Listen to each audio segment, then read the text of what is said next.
Gusto mo magkabit ng dashcam sa sasakyan mo, no? Kaso natatakot ka, baka mahirap magkabit. O kaya naman, imbis na makamura ka sa pagdi-DIY, mapamahal ka dahil may masisira kang panel sa pagbabaklas.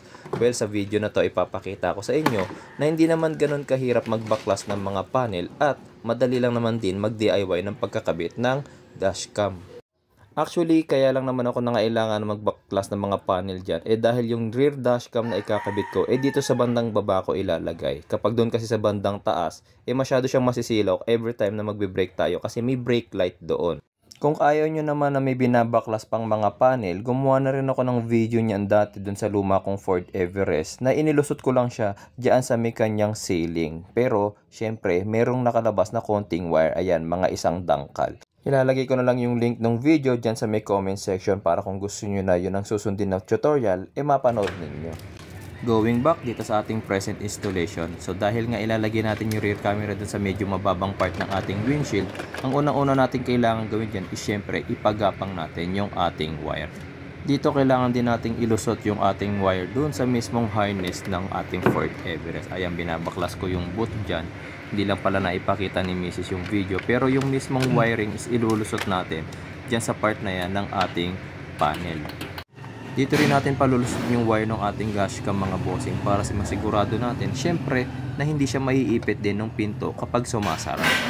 Oh, wait lang, baka panghinaan agad kayo ng loob baka sabihin ninyo, umpisa pa lang ang hirap na. Actually, ito lang mga bossing yung pinakamahirap na part talaga dyan. Kasi ang hirap palusutin nung wire. Pero pag napalusot nyo na yan dyan mga boss, yung pagpapagapang ng wire mula dito sa likod, papunta dun sa pinakaharap mga bossing is napakadali na. Kahit bata, kayang-kayang gawin.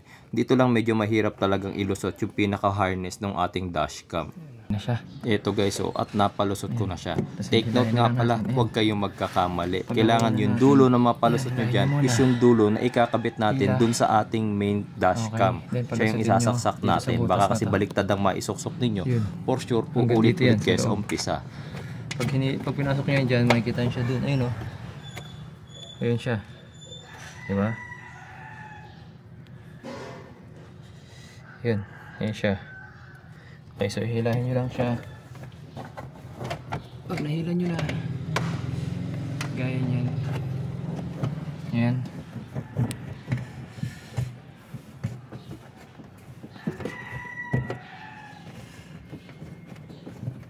Dito ay hihilahin natin ng husto yung pinaka-harness hanggang sa matansya natin na aabot na siya dun sa kanyang main dashcam na nasa harapan.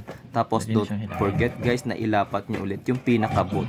Kasi pag hindi nyo yan nailapat, pag umulan, papasok dyan yung tubig. So mababasa yung ceiling ninyo at mababasa yung loob ng sasakyan. So tuloy-tuloy nyo lang yung paghila pero wag nyong sagarin mga bossing Kailangan nyo magtira kasi nga pagagapangin nyo pa yung wire papunta ngayon dun sa ating rear dashcam. So kapag natansya nyo na kung gaano kahabang wire pa ang kakailanganin, medyo iipit nyo na rin siya doon sa ibang harness. Tapos gumamit na lang kayo ng cable tie para naman organize yung wire ng dashcam ninyo.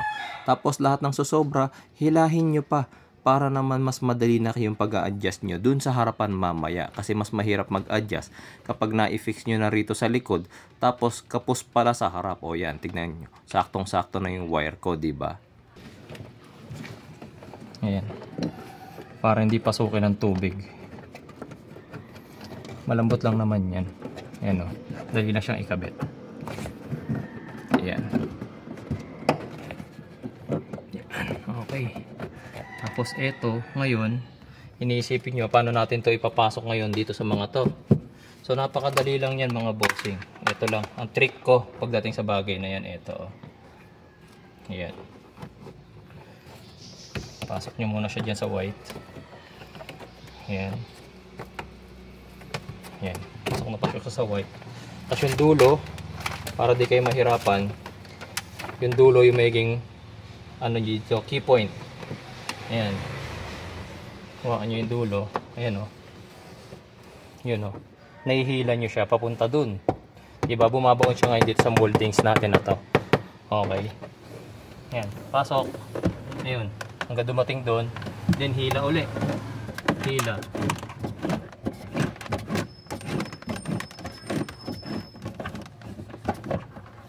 Ayan. Sa Sagad nyo na ng hila. Hanggang madulo. Ayan. Ayan.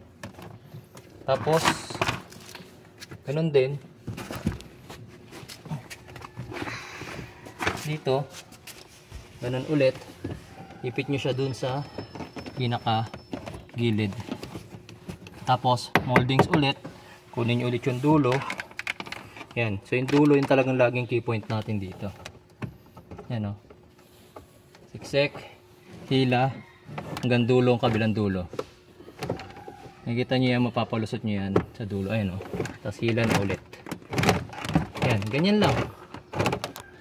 Pagka nahila nyo na nasagad yan, tago nyo siya dun sa kanyang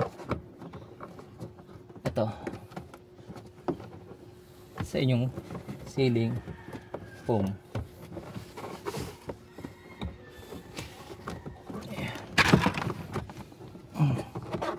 Okay. Ito naman, kailangan nyo lang tanggalin yung ating weather strip. Kahit hindi natanggal, hanggang dyan lang. Kasi sisiksik lang naman natin to. Dyan. Yan. Pasok nyo lang dyan. Hanggang sa makarating na naman kayo rito sa part na to. Moldings again. So another, yung same trick. Get yung ating dulo. Pasok. At hilahin hanggang sa kabila. Yan.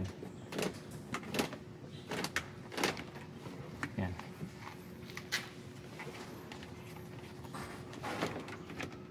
Okay. So ito, dito. Yan. Okay. Tapos balik nyo na yung weather strip ng maayos.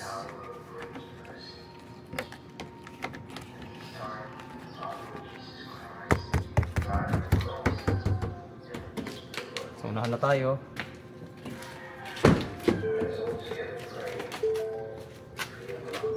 Weather strip again. Hanggang sa part na to.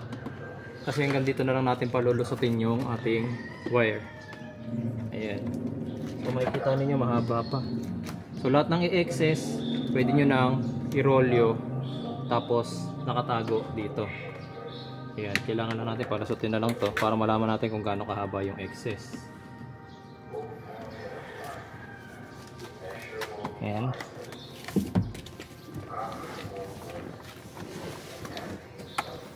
Okay, hila hanggang dito. Ayan. Ayan. Tapos tago natin yung wire dito sa taas. Okay. Ayan.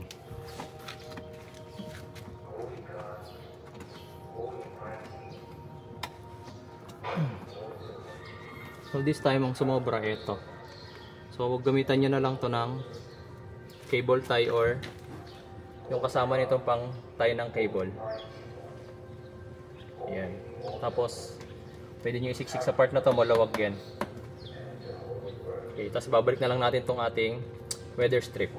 Para naman sa ating main source ng ating power supply ng ating dashcam, ito ilulusot natin yung kanyang main wire. Ito, yan dyan sa ilalim. Kasi gagawin natin, ito is 24-hour monitoring yung aking dashcam. So nakakabit siya hindi sa cigarette lighter socket, kundi sa OBD ports. Kaya kahit nakapatay na yung aking makina, tas nakapark yung aking sasakyan, is nagre-record pa rin yung aking dashcam. So ang purpose nun, pag nagpapark ako sa mga public area, 'di ba? Nakakapag-record yung aking dashcam, makikita kapag ka nasagi o kaya merong nag-damage doon sa aking sasakyan, is makikita ng aking dashcam.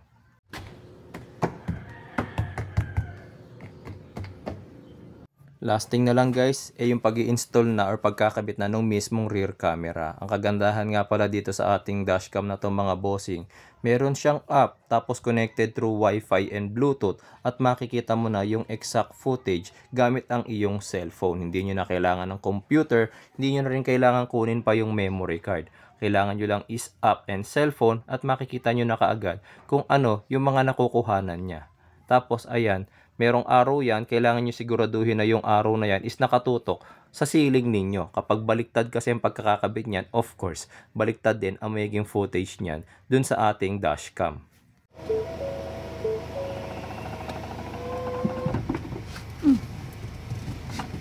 Sabi siya bumaba ng buong dishes. Hindi ko sinagad. Ayan o. Kaya kailangan tama yung pagkakalagay natin. Ayan. Ayan o. O diba? Kasi nakangat kayo ng lift gate. So baka baliktad yung tingin nyo ha. Make sure lang na tama. Ayan. So dito natin siya lalagay. Ayan. So para makita natin kung tama yung pagkaka-install, sarado natin. Ayan. Okay. Masyado nakatingala, mami. Baba mo, baba. Pinipihit yan pababa.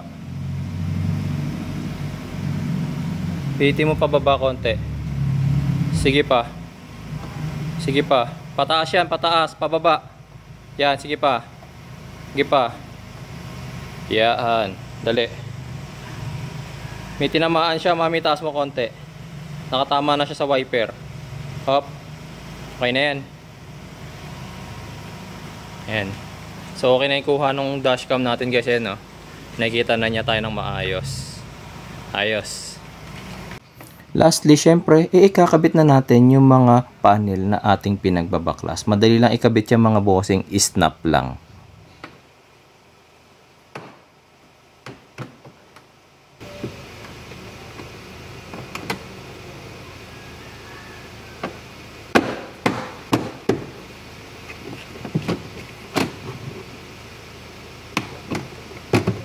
Ayan, so nasa last panel na tayo mga bossing. So sana mga boss, kung nakatulong po sa inyo yung video natin for today, isang like and share naman po dyan. At huwag kalimutan, mag-comment na rin po kayo. Maraming salamat po sa inyong panonood at sana ngayong araw meron po tayong natutunan sa aking vlog. Salamat po!